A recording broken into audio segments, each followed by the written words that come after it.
महाराष्ट्रातल्या काही भागात सध्या तुरळक पाऊस सुरू आहे। पुणे, सातारा या भागात काहीसा तुरळक पाऊस सुरू आहे आणि त्याचबरोबर आता मुंबईत सुद्धा वाढत्या तापमानामध्ये हलका पाऊस पडण्याची जी शक्यता आहे ती सध्या वर्तवण्यात आलेली आपल्याला पाहायला मिळते। भारतीय हवामान खात्यानं हा अंदाज वर्तवलेला आपल्याला पाहायला मिळते।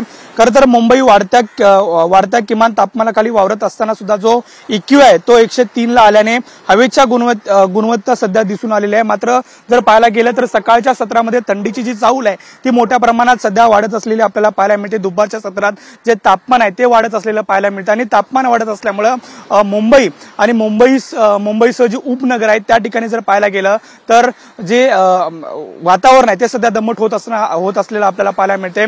सकाळच्या वेळेत धुकं पडत असलेली आपल्याला पाहायला मिळते।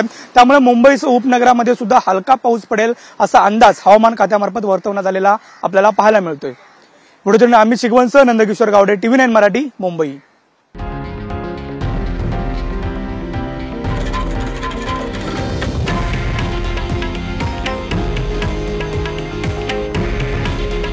हे आहे देशातील नंबर 1 न्यूज नेटवर्क आणि आपण पाहत आहात TV9 मराठी। काळजी तुमची, हित महाराष्ट्राचं।